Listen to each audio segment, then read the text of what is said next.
कि लुटेरे यहाँ पे धड़ाधड़ लोगों को मार रहे थे। फिनिस्ट चाहे देख नहीं सकता था, लेकिन वो सुन रहा था कि कैसे लोग मर रहे थे, तड़प रहे थे। अब जैसे ही लुटेरे उसके भी पास आते हैं तो वो लुटेरों की आवाज सुनकर उनके ऊपर हमला कर देता है। देख ना पाने के बावजूद भी उनकी आहटें सुन सुनकर वो एक वक्त में 2 से 3 डाकुओं से लड़ रहा था। ये देखते हुए दूसरा डाकू जो कि घोड़े पे सवार था, वो फिनिस्ट को काबू करने के लिए उसके ऊपर रस्सी पहनता है, लेकिन फिनिस्ट उसी की रस्सी पकड़कर उसी को घोड़े से नीचे उतार देता है। उसने इसे भी अपनी तरफ खींच के खूब धुलाई की और अब डाकुओं ने उसे कंट्रोल करने के लिए पीछे से उसके ऊपर वार किया और वो वहीं पर बेहोश हो गया। उसे होश आया तो वो एक जहाज में था। उसकी गर्दन और हाथों को लकड़ी में बंद किया गया था उसे कंट्रोल करने के लिए, और दिखाया गया कि इसी जहाज में उनके साथ बाबा यागा और गांव के और लोग भी थे।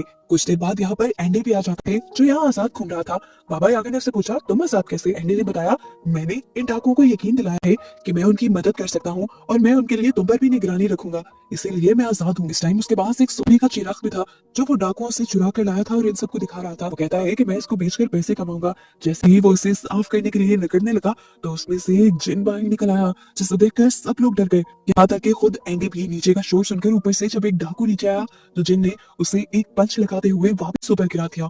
इसके बाद चिराग का जिन जब एंडी के पास जाता है उससे उसकी ख्वाहिश पूछने के लिए, तो एंडी उसे कहता है कि वापस चिराग के अंदर चले जाओ। जिन के वापस चिराग में जाते ही ऊपर से एक डाकू आकर एंडी के गले पे तलवार रखते हुए उससे अपना चिराग वापस ले लेता है। खैर कुछ देर बाद दिखाया जाता है कि ये लोग अरब पहुंच गए थे। डाकुओं ने अब इन सारे गुलामों को बेचने के लिए खड़ा कर दिया। वहां से एक नकाबपोश आदमी गुजरा जिसने बाबा यागा, एंडी और फिनिस्ट को खरीद लिया। वो इन्हें लेकर अपने महल आ गया, जहाँ आकर ये लोग हैरान हो गए। इतने बड़े महल में रोबोट्स काम कर रहे थे और ये बहुत पुराना जमाना था। फिर उस अमीर आदमी ने अपने मुंह से नकाब हटाया और इन लोगों से कहा, हैरान मत हो, मैं एक साइंटिस्ट हूँ और ये रोबोट्स मैंने ही इन्वेंट किए हैं, मैंने ही बनाए हैं। मैंने और भी बहुत सारी ऐसी मशीन्स बनाई हैं जिनसे इंसानों का भला हो सके और उनका काम आसान हो सके।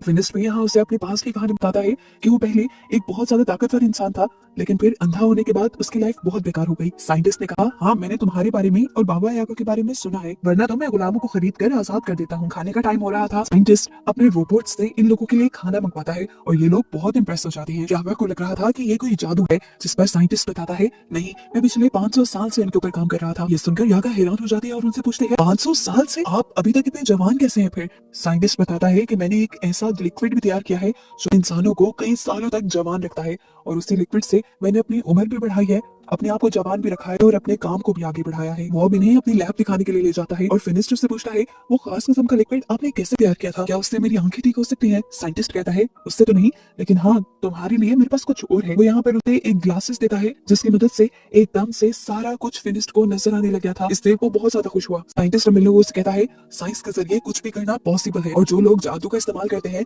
और जादुई चीजें इस्तेमाल करते हैं वो दुनिया को नुकसान पहुंचाते हैं, और उन नुकसान पहुंचाने वाली चीजों को खत्म करने के लिए भी मैंने एक मशीन बनाई है। उनका एग्जाम्पल देने के लिए वो चिराग निकाल लेता है जो उसने लुटेरों से खरीदा था। यागा ने उसे वार्न भी किया कि तुम उससे दूर रहो, लेकिन साइंटिस्ट डरा नहीं और उसने चिराग को घिस दिया, जिसमें से जीनी बाहर निकला और फिर उसने अपनी मशीन ऑन कर दी, जिस मशीन ने घूमते हुए जीनी को अपने अंदर सक कर लिया था। उसके खत्म होते ही साइंटिस्ट उन लोगों से कहता है, देखो मैंने इस जीनी को भी खत्म कर दिया। रात होने पर अब इस साइंटिस्ट को पता चलता है कि एक अजीब सा मॉन्स्टर उनके करीब की पहाड़ियों में देखा गया है जो आम इंसानों को नुकसान पहुंचा सकता है और अब उसे पकड़ना ही होगा। ये बात जब वो फिनिस्ट को बताता है कि उसका शेर जैसा मुंह है और तुम उसकी किसी सांप की तरह है, तो फिनिस्ट समझ गया ये वही है जिससे वो सामना करके आया था। उसने साइंटिस्ट से कहा, मैं जरूर आपके साथ इस मिशन में जाऊंगा क्योंकि मुझे अपना एक पुराना उधार चुकाना है। लेकिन साइंटिस्ट फिनिस्ट को खतरे में नहीं डालना चाहता था। तब फिनिस्ट ने कहा, आप मेरी फिक्र मत करें, मैंने भी तो आपका एहसान उतारना है, चलो फिर ऐसे ही सही। ये सुनकर साइंटिस्ट उसे एक ऐसा बॉक्स दिखाते हैं जिसको मॉन्स्टर के करीब करके लेवर घुमाने पर मॉन्स्टर खुद ब खुद इस बॉक्स के अंदर कैद हो जाता। रात होने पर दिखाया जाता है कि चुपके से बाबा यागा साइंटिस्ट की लैब के अंदर जा घुसी। असल में वो जवान होने वाला सीरम चुराना चाहती थी, लेकिन साइंटिस्ट ने उसे पकड़ लिया और कहा कि अगर तुम वाकई उस मॉन्स्टर को लाने में कामयाब हो गए